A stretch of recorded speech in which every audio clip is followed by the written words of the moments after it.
Yo, what is good, YouTube? Welcome back to another JC2K video. In today's video, we are going to be ranking the top 5 best attainable cards at each position here in NBA 2K26 MyTEAM. Before we hop into the videos, if you haven't already, make sure you hit that subscribe button. Help me push towards the 50,000 subscriber mark on the channel. I upload every single day.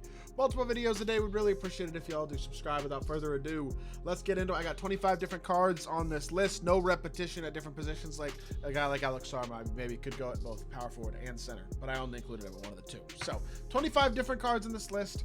Gonna try to get through them pretty quickly, so we got to speed through it because there's a lot of cards. So let's start at the point guard position, and let's start at number 5, which for me is going to be Pink Diamond Stephon Castle. This card is actually better than his Galaxy Opal, which is strange. Don't absolutely love the jumper, but it's smooth and consistent. He's a great slasher with good dunk animations and an elite defensive point guard at 6'7". A very good card, a lot of value. Really like him. He's currently the backup point guard on my God squad because he just gets the job done, and I don't see any really need to replace him. At the 4 spot is going to be Dwayne Wade. Obviously, his shot with the stick isn't great. With the button, it's very good, though. I do wish he had better SIGs, and he's only 6'4", so while he is a 300 overall, I still don't think he's that amazing. But 4 feels like the right spot for him. Number 3 is going to be Russell Westbrook, who's, I mean, he's a much better slasher than Wade. He's got a bigger player build. I think his jumper is more consistent with the stick. I personally like Russ more than Wade. Just my opinion. You may not agree with me, but I have him at the number 3 spot. Number 2 is going to be Draymond Green, who you can get for free this season as the low 40 in Season 5. Great defensive card. I like absolutely incredible. Offensively, he isn't insane, but he's not bad. I like Draymond a lot on the offensive end, too. I think he's obviously a very good finisher, very fast. SIGs are kind of eh. Shot isn't beautiful, but it's on very quick, and it's smooth, and it's easy. I don't think it's a bad shot.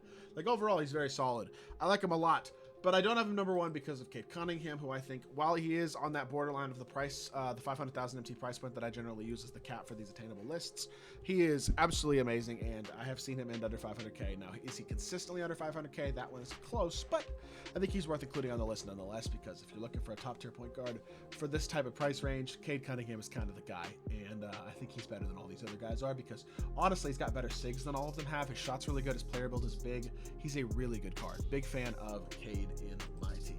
Moving on to the shooting guard position at the number 5 spot, we have Jerry Stackhouse, the new Dark Matters Motor Award. Honestly, I like this card a lot in terms of his overall completeness. SIGs can be a little better, and he's only 6'6", but shot is much better than I expected. Extremely complete stats and badges. Very good card.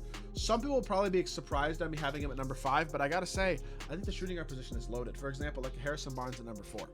I think he's better than Jerry Stackhouse is. He's not as good defensively, but he's 2 inches taller. He's just as good of a slasher. He's got a better jump shot than Stackhouse does, despite me liking Stackhouse's jumper. Harrison's is definitely better, and honestly, he moves a little better than Stackhouse does too. Not as good defensively, but overall, I think a better card.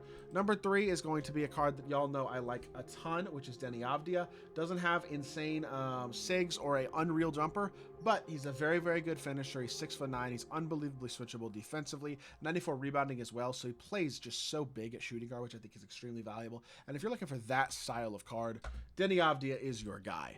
Number 3 is going to be Brandon Ingram, who's basically a taller Harrison Barnes in a lot of ways. Another guy who's not unbelievable defensively, but big with a very good jump shot, great dribble SIGs, and I think his SIGs are better than Harrison's, honestly.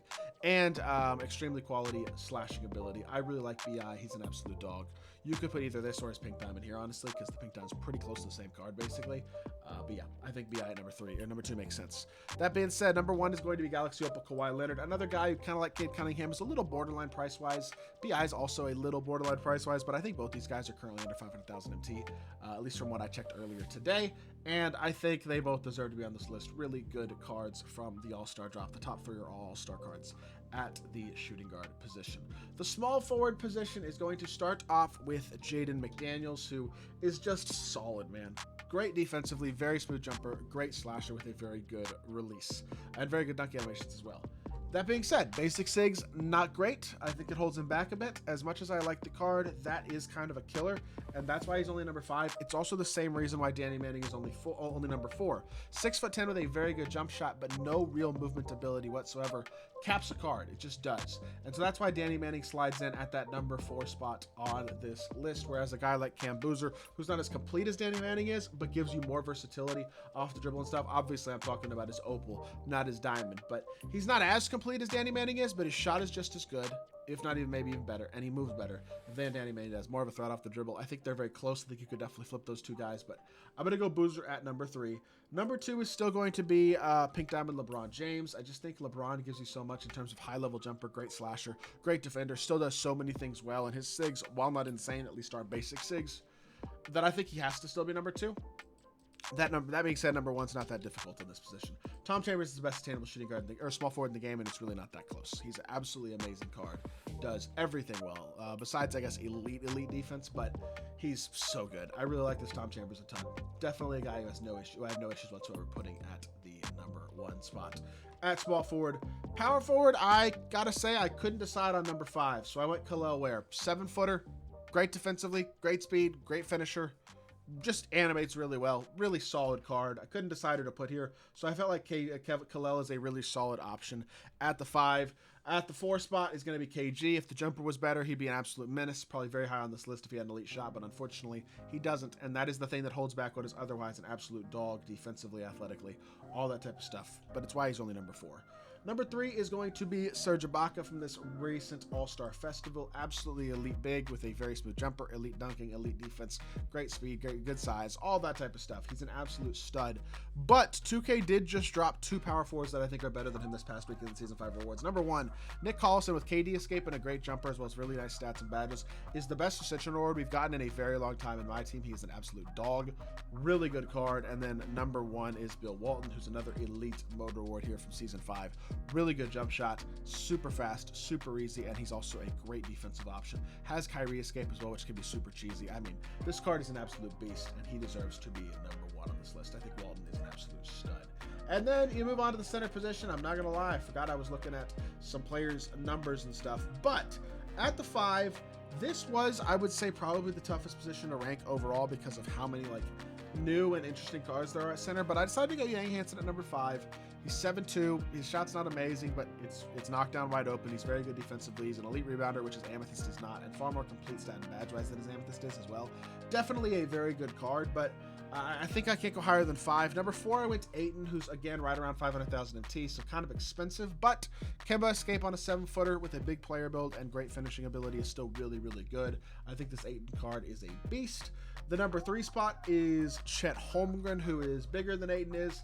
I'd say a little more versatile defensively, maybe, although, again, Ayton and Chet is pretty interchangeable. I feel like, honestly, the top 2 through 4 are very interchangeable on this list, and I think Chet at the number 3 spot is completely fair. Number 2 is going to be Roy Hibbert. I love this card. Elite finisher. I get he's not as athletic as Chet or Ayton are, but he's 7'2" with a massive player build. Awesome finisher, and his shot is so much better this year, too. Really holds his own defensively. I am so excited to have this card on my permanent spent account. Spoiler alert, that might be tomorrow's episode, but Roy Hibbert is an absolute dog. And the number 1 spot is still taken by Alex Sarr, who's a 7'1" dude with a great movement set, or a great set of movement, great jumper. Just overall, still a really great card, and a guy who can compete size-wise against the best bigs in the game as well. And yeah, with that being said, that is my lists of the top 5 attainable cards at each position right now. Y'all let me know in the comment section down below what you think of my lists. If you did enjoy the video, make sure you hit that like button, leave a comment, and subscribe. I'll be back with more 2K content very, very soon. I appreciate y'all. Peace.